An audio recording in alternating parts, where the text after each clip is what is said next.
benvinguts un dia més al programa El Camp a Casa, programa que estem més que satisfets, com us dic sempre, de que hagi plegat a les seves cases i vostès estiguen seguint-lo en l'assiduïtat que vostès ho fan.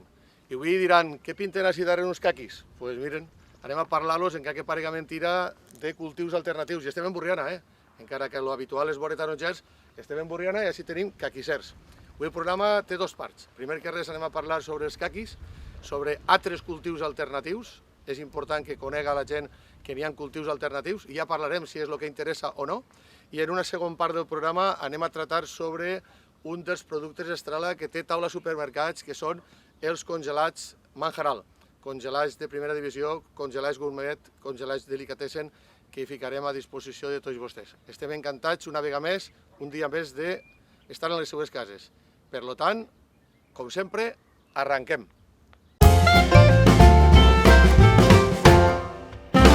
I bé, conforme els havíem promès, anem a parlar-los de cultius alternatius. Caquis, això són caquissers. Que raro vols per Borriana? Doncs ja estan així. I n'hi ha alguns camps. I la gent està interessada perquè substituir els cítrics per els cultius alternatius, que diríem. Avui contem en una personalitat en el món de conèixer el que serien cultius alternatius als cítrics. Avui tenim entre nosaltres el doctor enginyer Carlos Baixauli Soria. Hola, Carlos. Hola, amigo. Encantat de saludar-te. Carlos és el responsable dels centres d'experimentació de Cajamar i, a més d'això, és president del SEC, de la Societat Espanyola de Ciències Hortícoles. Està acostumbrat a conèixer tota classe de plantes i varietats, és la seva experiència i, per tant, a això se dedica. I avui, conforme dic, és una satisfacció que una persona dels seus coneixements puga estar així en el programa i ens puga ensenyar tot allò que sap. Carlos, per favor, gràcies per estar així, com han dit, i per favor, anem a encetar, primer que res, sabent què feu en aquests centres d'experimentació de Cajamar, a què vos dediqueu ahir, què feu ahir en aquests centres? Expliqueu, si vols, a càmera o com vulguis. Pues, primer que res, donar-vos les gràcies a vosaltres, a Juanvi, a la cooperativa Borriana, per donar-nos la possibilitat de donar a conèixer què és el que està fent Cajamar, en aquest cas, aclarir una miqueta, sou responsable d'agrosostenibilitat. És una de les parts, d'una de les seccions que tenim. Que conste que m'ho ha saltat, té raó. En els centres experimentals. Cajamar té dos centres experimentals, perquè Cajamar té la filosofia, té la vocació de ser un catalitzador del món de la informació agroalimentària. I ja des de l'any 75 fica en marxa el primer centre experimental en les Palmerilles, això és el terme municipal de l'Ejido, i ahí tenim 14 hectàrees destinades al món de l'hivernacle, com podeu imaginar. Estem en la zona, en el mar de plàstico, i allí se treballa principalment tecnologia d'hivernacles, controls de clima, és una de les seccions que n'hi ha. Se parla de cultius frutícoles, sobretot els tropicals i subtropicals, també s'estudien allí, i després n'hi ha una secció molt important que cada vegada està creixent més, que és el tema, podríem dir, d'alimentació i salut, el tema de postcollita i el tema de nous cultius. Això és el que principalment se fa en el centre d'Almeria i en el de Paiporta, que possiblement molta gent coneix, està al costat de València.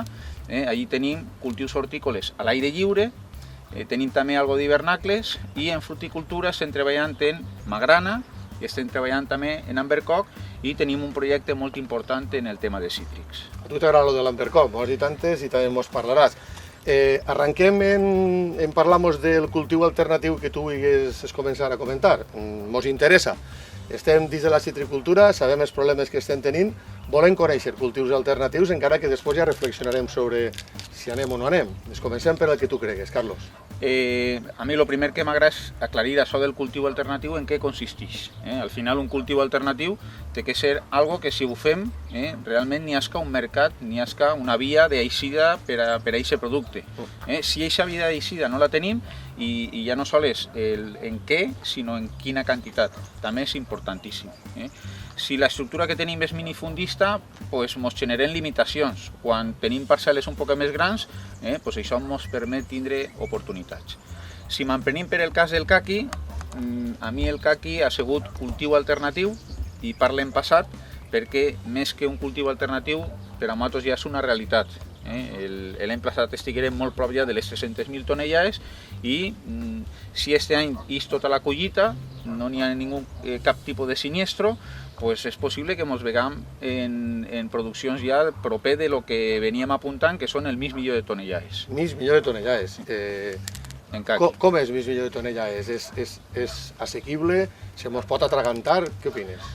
En la meva opinió, el problema del caqui ha sigut el creixement d'aixes tonellades. Ha sigut un creixement exponencial i el mercat requereix d'anar assimilant aquest producte. No sols el mercat, sinó també la infraestructura necessària per a poder tractar el caqui. En el caqui estem envoltats en una única varietat, que és rojo brillante, principalment, aunque n'hi ha altres varietats, el que s'està fent en la zona de la Ribera, que és la que dona la denominació d'origen, pues el 99% de lo que s'està fent és rojo brillante, una única varietat, que al final han aconseguit allargar el calendari perquè se permeten tractaments de tefón per a avançar la producció. Després vindria la producció en la fetge, en el mes d'octubre-novembre, i existeix la possibilitat de tractar en àcid ciberèlic per a retrasar la producció i inclús arribar a estar collint en el mes de desembre. Després també les tècniques postcollita han millorat enormement i permeten estirar encara un mes o mes i mig més. Per tant, al final un producte en una única varietat estem en el mercat durant quasi 5 mesos. Una coseta curiosa per a mi. La gent sent parlar de persimón, la gent no parla de rojo brillante. Aclarís-li un poquet a la gent què és el persimón o què és el rojo brillante, perquè res perquè tu has dit.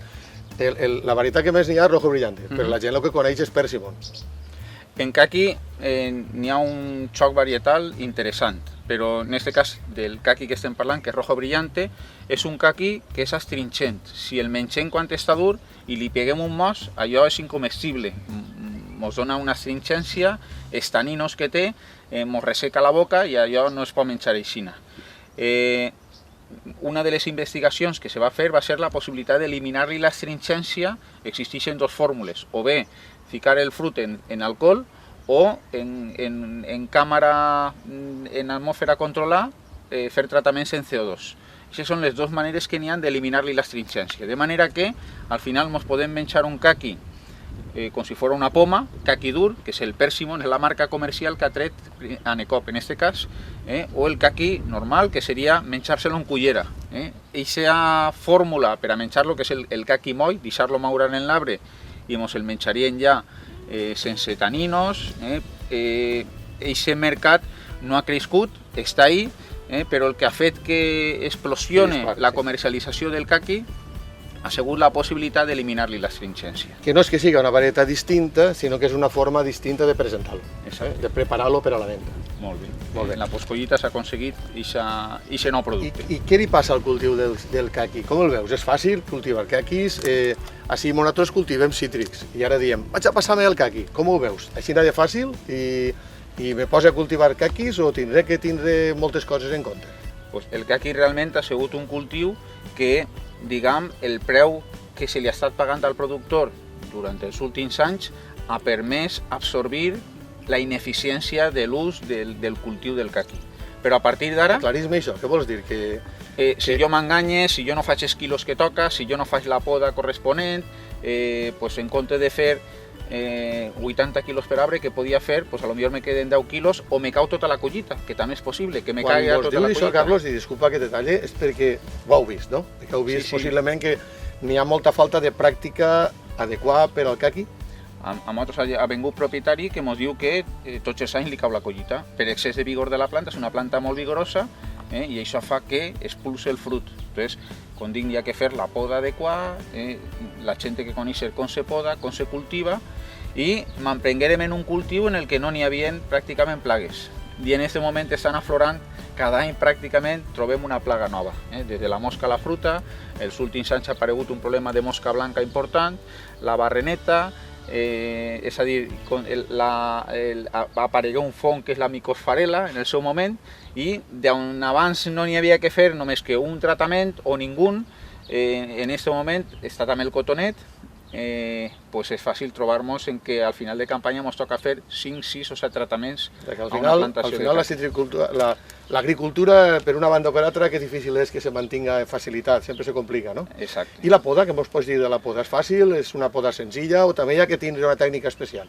Pues existen hasta filosofías, que todo maestrillo tiene su librillo, pues en el tema de la poda también nos pasa. N'hi ha una persona que a mi me dona molta confiança en aquest sentit, que és Emilio Matais. Este home, la pròpia conselleria, el fica a treballar en el tema de poda, en el tema del cultiu, i la veritat és que l'ha revolucionat totalment. Ha canviat dràsticament el sistema de poda. Abans dient la gent, bueno, això se té que podar com un taronxer. Emilio xua a Sant Patràs, que diu ell, i és que la flor apareix en brotació de l'any.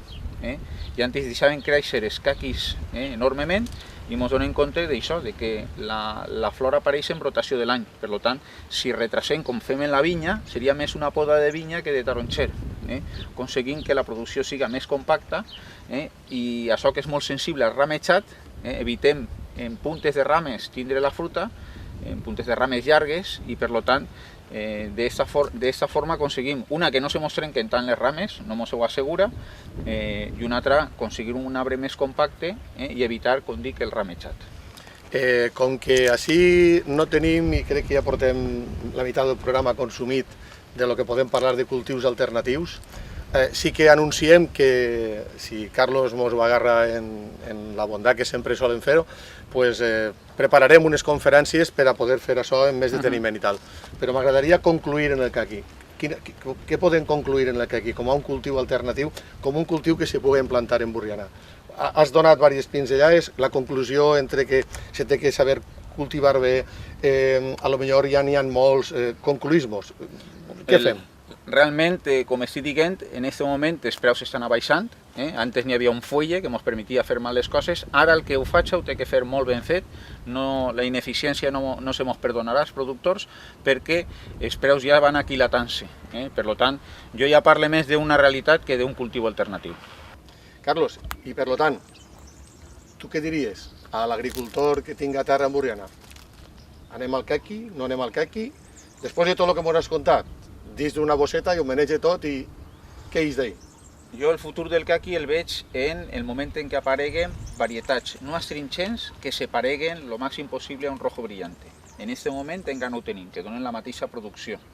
Això ens donaria la possibilitat de collir el caqui en camp, inclús envasar-lo en el propi camp, evitant tot el procés de desastringència, que això ens obliga a que la fruta passe per càmera, se tinga que manipular, i és un procés ineficient.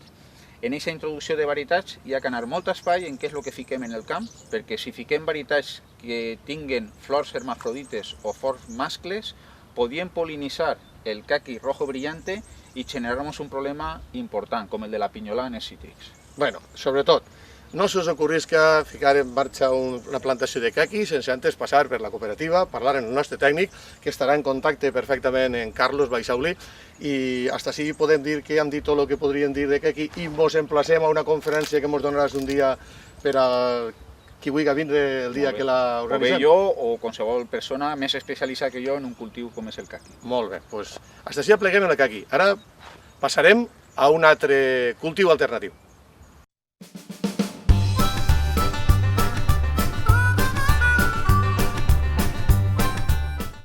Fruticultura, un dels cultius que ara mateix està creixent molt és l'albercoc.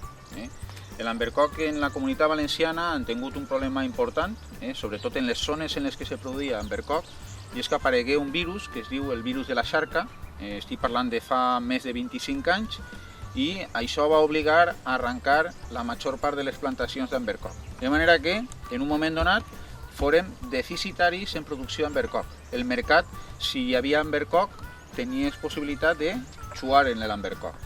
Fins que no han tingut varietats resistents a xarca, no han pogut plantejar-nos o replantejar-nos noves plantacions d'albercoc. Vols dir que ja està preparat? Ara mateix el Cebas de Múrcia ha tret una sèrie de varietats que permeten inclús omplir un calendari de producció. Cada any en el seu programa de millora genètica han aconseguit implementar aquest número de varietats el mirlo blanco, el mirlo rojo, el mirlo naranja, el valorange, diferents varietats que són resistents al virus de la xarca i també estan jugant en varietats autofèrtils, que no requereixen de pol·linització, que la pol·linització, ficant alguna varietat que puga pol·linitzar a deixa, a vegades complica enormement el cultiu de l'ambercoc.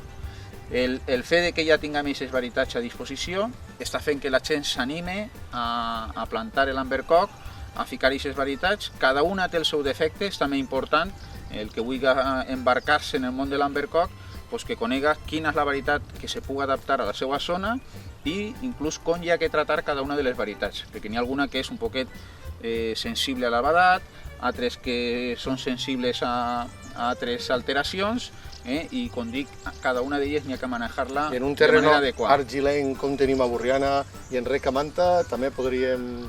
Sí, el que n'hi hauria és que adaptar el portaempelt, també és important. Ens passa com en els cítrics, en cada cultiu requereix el portaempelt adequat en funció de les condicions edàfiques o de l'aigua que n'hi ha, si n'hi ha problemes de salinitat o no. En les varietats també és molt important si estem en una zona xelà o estem en una zona càlida, perquè en ambercoc també han de garantir l'acumulació d'hores fred. I al mateix temps, si estem en una zona xelà, no podem ficar varietats de floració primerenca perquè ens podria xelar la floració, evidentment. És un cultiu que per tu te pareix molt interessant. En aquest moment, la gent que ha apostat per l'ambercoc... I en quines zones està més implantat de la Comunitat Valenciana? En la Comunitat Valenciana estava en la zona de la Ribera i en la zona de la Vall d'Albaida se feia molt d'ambercoc. Ara mateix s'està universalitzant. La gent està plantant en la zona de l'Horta, està plantant en l'interior de València, en la Calderona, diferents puestos. Coneixes algo en la província de Castelló o no? Sé que n'hi ha, en la zona de Sagunt també han fet plantacions d'ambercoc i la gent està contenta. El que està clar amb l'aigua és que nosaltres som molts citricultors, nosaltres som molt de la Clemerules, conforme ho sap tot el món, i la veritat és que som els que més arrere portem el que és la diversificació, no? Però també és ben cert que d'aquest tema parlarem una miqueta, si cas, una miqueta més avant. Respecte a l'ambercoc, el cultiu de l'ambercoc, la dificultat o no, com han dit antes del que aquí. També estem parlant de que un que produeix taronges se posa a cultivar l'albercoc i no tindrà molts problemes, o se pot trobar també, té que saber tallar-lo com toca, Estem parlant d'un frutal d'os, estem parlant d'un frutal de fulla caduca i el llaurador tindrà que conèixer les tècniques de cultiu. Però bueno, un bon llaurador al final s'adapta al manejo del cultiu corresponent i en aquest moment n'hi ha informació tècnica per part de tècnics de la Conselleria, per part de tècnics de l'IBIA que coneixen molt bé el cultiu, per tècnics de la Fundació Cajamar, és a dir, no és problema sempre que uno vulgui dependre el ficar en marxa un cultiu com és l'ambercoc. El més important de tot, que si algú té iniciativa per fer alguna cosa d'aquest tipus, que vinga a la cooperativa, que parlen el nostre tècnic, i a partir d'ahí ja podríem orientar-lo conforme toca, per a que no se tire al ruedo, conforme se diu en argot taurí, i que faci les coses ben fetes, perquè si no se pot emportar algun disgust per lo que estic veient, no? Podeu comptar perfectament en Cajamar que el que fem és muntar programes de formació a la demanda i quan hi ha una inquietud d'aquest tipus, si nosaltres no ho sabem, busquem a l'especialista de turno i fem la formació corresponent en funció de lo que se demani. Si se demana l'ambercoc, parlem de l'ambercoc. Molt bé, hem parlat de caquis, hem parlat d'ambercocs. Ara, si cas, ens anirem a parlar de mangranes, a veure que també ens conta Carlos sobre les mangranes.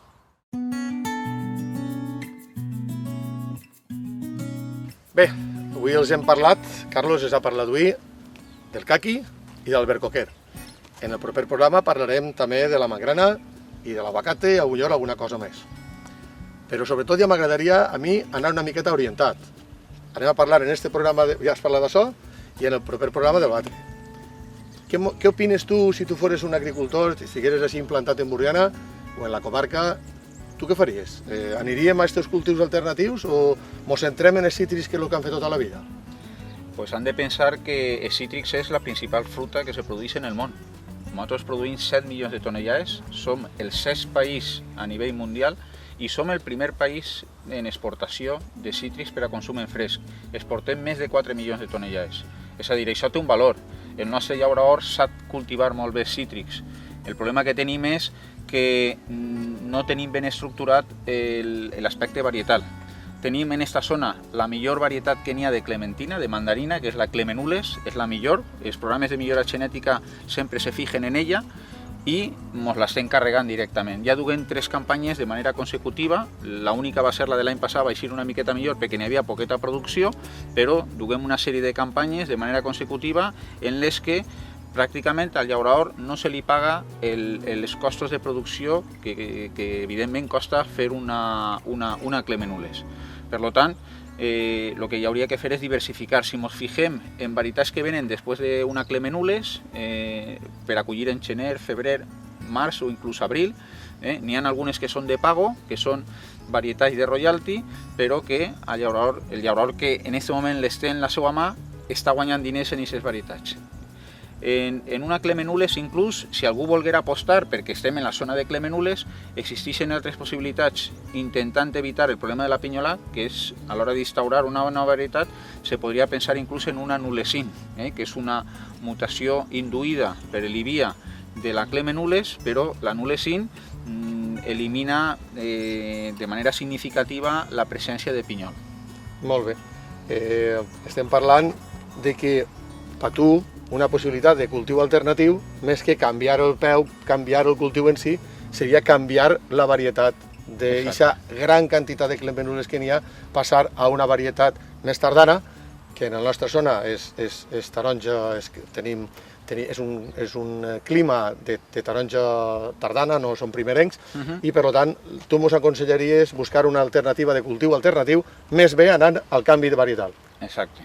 I pensem en varietats més pronte tardanes, per lo que han comentat tu i jo este matí, que estem en una zona que no és primerenca i és important a l'hora d'implantar aquestes noves varietats ficar-les en el puesto que toca en funció de la climatologia. I si això és en un puesto que no n'hi ha risc de gelades tardanes i que retrasa la producció, pot ser molt interessant perquè alguna d'aquestes varietats potser inclús la pots retrasar 15 dies i això és un avantatge competitiu a nivell de mercat. Això anuga perfectament en l'explicació que ens donava Vicente Tejedo, també enginyer agrònom de la Conselleria, al respecte de les dues varietats també que a ell li agradaven molt de l'Ivia, la Murina i la Neufina. Exacte. Va anugar també a la que tu acabes de comentar. Bé, jo crec que en això ens donem ja com a satisfets en una primera pinzellada de cultius alternatius. Anem a deixar per un proper programa el parlar de la mangrana i el parlar de l'aguacate i alguna cosa més, ens parlaries? Claro, pues anem a deixar-ho per un proper programa i anem a aconseguir que Carlos estiga amb nosaltres a explicar-nos els seus coneixements i les seves excel·lències. Evidentment, gràcies Carlos per estar així, per aportar-nos els teus coneixements i a més per la teua facilitat de paraula a l'hora de que la gent entenga perfectament el que ha de transmetir-li.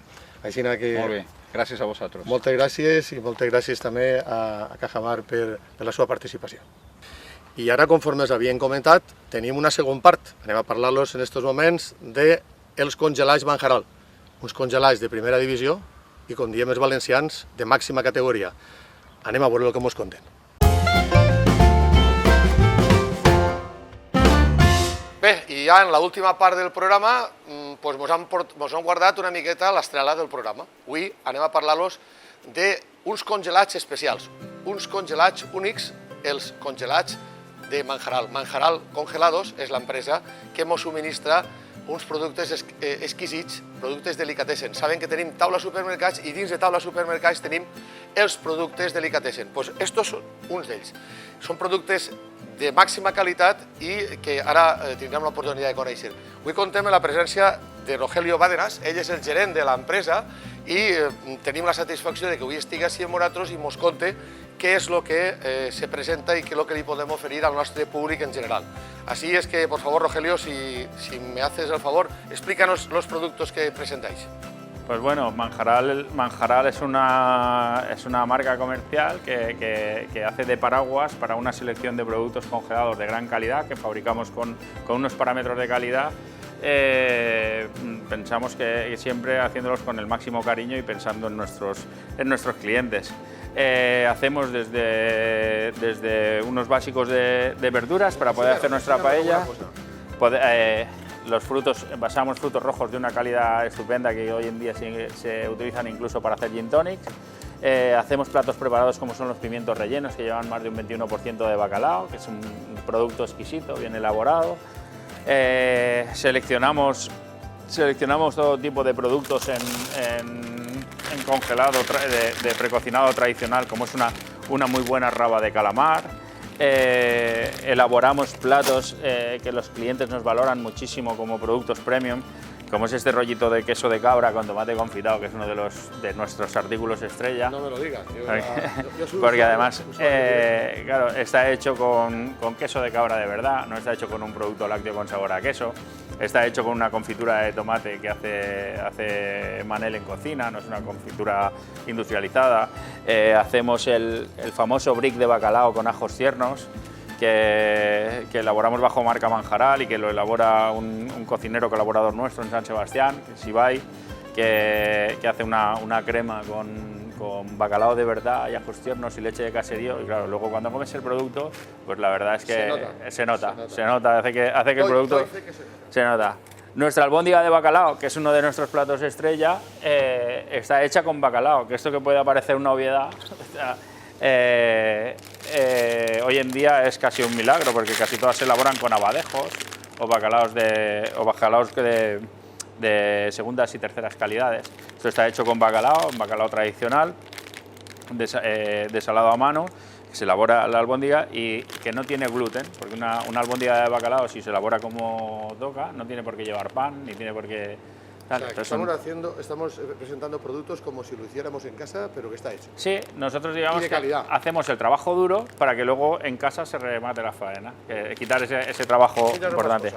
Nuestro calamar a la romana, que a los niños les encantan, y este calamar sí que lo comen los niños, nos tiran, porque la variedad de calamar que se utiliza para hacerlo es un Iles argentino, no es un Todarodes, es un calamar que es un poquito más caro, pero que el resultado final en el producto es una auténtica maravilla, se nota y el cliente repite.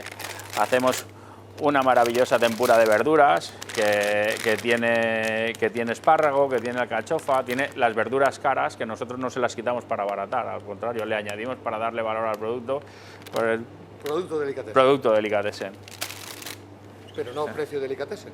No, con precios muy razonables y nuestra gran arma es nuestra relación calidad-precio. ¿Habéis incorporado también alguna gama de verduras? Sí, bueno, seleccionamos el garrofón, el ajo tierno, el cardo, lo envasamos con marca Manjaral porque eso garantiza al cliente que hay una selección de calidad y sabe que esos guisantes no son perdigones, que son guisantes tiernos, que nuestro cardo sale fenomenal. Buen producto. Vamos a la parte del otro congelador, si me permites, Rogelio, porque interesa que... Háblanos de uno de los productos estrella, lasañas, canelones, que son una pasada. Bueno, por tradición en casa pensamos que uno de los mejores canelones del mercado, en su versión básica, que tenemos el canelón para poner la bechamel y poderle dar el toque personal. Tenemos canelones de marisco, canelón de confit de pato y foie, tenemos el canelón de carne que se hace con magro de cerdo, ternera y pollo. Se hace la receta que hacía mi madre, pero que en vez de hacerla en casa, pues se hace en un formato de una marmita de 200 kilos, que se sacan producciones más grandes y a barata coste, pero lo hacemos con pasta fresca italiana y con unos ingredientes de una calidad excepcional. Y todo esto, hay una evolución que es una gama que cada día se vende más, que son los microondables. Son productos que se pinchan con la punta del cuchillo sin perder ni un ápice de calidad. Se cubre con una bechamel casera, se le pone su queso y con 5 minutos de microondas tienes un plato listo para servir. La verdad es que estos productos me parecen productos especialmente suculentos, porque esto es casero, pero casero, casero. De hecho, este año un éxito que ahora estábamos comentando con el encargado de tienda, que necesita que le enviemos más, que se le ha terminado, ha sido un canelón que hemos hecho de setas de Benasal, certificado con ruta de sabor, porque estamos intentando elaborar con productos de aquí cada día más y ha sido un exitazo porque es un producto de kilómetro cero. Es de agradecer, perdona, que os preocupéis de que vuestros productos se unan al territorio.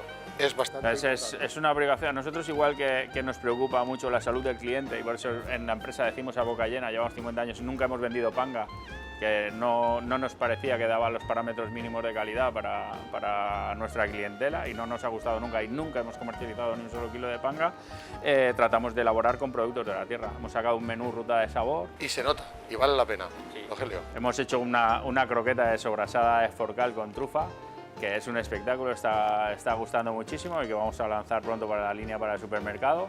Hemos hecho también un macarón ya listo para descongelar con queso de almedija, también con certificado de ruta de sabor, y hemos hecho un cordero de Benasal nacido, criado y sacrificado en Benasal y que hemos confitado con aceite de oliva virgen y bueno, ha quedado un plato espectacular. Creo que hay que felicitaros a la empresa por esas iniciativas que hacen que nuestra tierra se ponga en valor, nuestros productos. Somos amantes del producto de aquí. Sí, tenemos desde nuestros nuggets y nuestros fingers de pollo que están hechos con pechuga de pollo entera. Tenemos la croqueta de boletus y foie, que es un clásico, igual que la croqueta de langostino. Buenísimo. Tenemos pizzas, que nuestras pizzas están hechas con horno de leña y están hechas con aceite de oliva. No están hechas ni con manteca de cerdo, ni con grasa vegetal, ni con aceite de palma, sino que se utilizan. Se hace una preparación de pizza lo más natural posible, porque la pizza, si se elabora bien, es un producto muy sano, porque al final es pan en el horno, con el topping que le pongas. Lo que pasa es que, claro, en los procesos de elaboración, a la hora de intentar abaratar el producto, pues lo que nos encontramos es que se utilizan a veces grasas que no tocan. Vamos a una de las partes estrella y de alguna manera diríamos vuestros orígenes, ¿no? Vamos a hablar de la calidad del pescado que presentamos aquí. Pasamos al otro congelador. Perfecto. Venga. Yo tengo que decir que, por lo menos yo como usuario, como consumidor, cuando probé estos congelados no me podía creer que estos productos, este pescado pudiese presentarse con tanta calidad. Me lo habían dicho y antes de que nosotros lo tuviésemos aquí en Taula, la verdad es que fue un descubrimiento y ahora la verdad es que echas mano de este producto y para nada le pides que tenga que ser fresco porque parece fresco, esa es la verdad. La congelación, el fresco, el producto del día es maravilloso. Yo soy fan del producto fresco, pero la congelación es el mejor sistema de conservación que existe porque el conservante es el frío, no hay que ponerle conservantes al pescado. Lo que pasa es que sí que es verdad que durante muchos años se ha utilizado la congelación para sacar subproductos o para añadirle hielo al pescado y ganarle mucho más dinero. Nosotros lo que hacemos es una rodaja de emperador que se corta y para que no se queme no le ponemos un glaseo de protección ni le añadimos más hielo para que pese más, la envasamos en vacío para que el producto está tal cual. Si la rodaja cuando descongela... Acabadita de cortar. Sí, pero además seleccionamos los mejores orígenes porque bueno, los clientes saben que van al supermercado y se encuentran con unas cosas que llaman rapechino. Nosotros buscamos el mejor origen, no le añadimos hielo y entonces cuando se descongela el producto sale una calidad excepcional. Entonces tenemos rapes, tenemos nuestros preparados de sopa, nuestros centros de bacalao. El bacalao es un producto que vendemos barbaridad, no lleva hielo añadido, es un corte especial central, que es una auténtica maravilla, y luego, pues bueno, un clásico, que es nuestra merluza, nuestra rodaja de merluza, elegimos el mejor origen del mundo, la mejor variedad del mundo, que es la merluza austral, sin nada absolutamente de agua, es un corte limpio, un producto excepcional, y que resulta que cuando lo comes, pues no hace un sabor fuerte a pescado, al contrario, es ese sabor fino de la merluza, pero es por la variedad, como si fuese una naranja, esto sería una Nabel. Una naranja de gran calidad. Nuestra sepia no lleva hielo añadido, es un producto que tal y como se viene del barco, nosotros la soltamos y la envasamos para el cliente sin añadirle hielo, que hay quien le añade un 30 o un 40% de hielo. No, nosotros elegimos el mejor origen y la mejor manipulación posible que encontramos para nuestro producto, para que los clientes de Taula y los clientes de Manjaral lleven a su casa un producto de garantía, de calidad y que sabe que va a ser en la mesa, va a ser un éxito. La verdad es que sí que podemos decir por nuestros clientes y como usuarios también, tanto yo como el resto de personal que existe en Taula, estos productos son productos que se diferencian clarísimamente y cuando uno los prueba a partir de ahí se da cuenta de que lo que has dicho es verdad. Aparte de esto tendremos que decir también que Manjaral no solo está presente en Taula Burriana, sino que también está presente en otros supermercados Taula de la provincia, ¿no? Lo tenéis también. Estamos en varios supermercados de Taula, gente que ha apostado por un producto de calidad y que quieren vender un producto diferenciado y un producto trabajado por gente de aquí, que saben que hay unas... Gente de otras poblaciones los puede encontrar en Almazora, en Almenara, en Artana, en Vilabella, en Benicarló, en Albocàsser. Que busquen vostès els productes de Manjaral i si estan en Burriana i volen passar per ací, no ho dubten. Tenim els congelats elaborats, tenim realment producte de primera qualitat i la satisfacció de comptar en una empresa de Castelló que el que fa és, a més, promocionar el producte de Castelló i, per tant, ahir Taula sempre estarà al costat, que és la nostra diferenciació clara.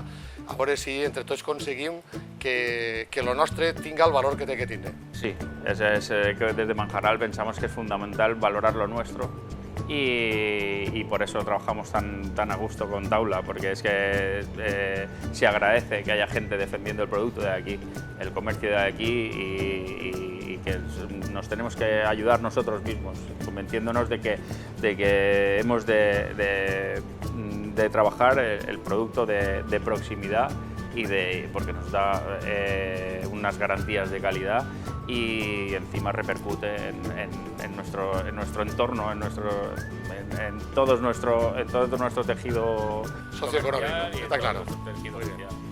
Rogelio, muchas gracias por tu col·laboració i seguirem apostando por Manjaral i a vostès els convidem a que vinguin, que coneguen el producte, que el tasten i veuran com realment val la pena. És un producte de primera divisió, que se diu per ahir, i com diem els valencians, de categoria. Ens hem parlat sobre l'albercoc, interessantíssims per a Carlos Baixauli, i ens hem parlat sobre el tema dels congelats de Manjaral, uns congelats molt bons. La nostra satisfacció, una vegada més, i el nostre agraïment a Burriana Televisió, que fa possible aquests programes. El nostre agraïment als patrocinadors, com és Sapec Agro i Fertinagro. Avui, una menció especial als nostres col·laboradors especials, com ha sigut Carlos Baixauli, que és el responsable d'agrosostenibilitat dels centres d'experimentació de Cajamar. Per tant, un agraïment a Cajamar i un agraïment també a Congelats Manjaral i al seu gerent, el senyor Rogelio Badenes, que ens han fet possible que ens porten tota aquesta informació i ens aplegues a casa. I la nostra intenció, la de la cooperativa, que tots aquests horts que estan així, tots com veuen abandonats, si tenim un graner sense cultivar, que tot això en un temps ho puguem tornar a cultivar. Estem intentant que vostès puguen ficar ànims, sabem que les coses estan difícils, però no volem deixar que les coses se queden així. La nostra intenció és tornar a revitalitzar l'agricultura i, per tant, comptem amb vostès. Esperem que siguisquen agradant els nostres programes i els esperem al proper. Moltes gràcies.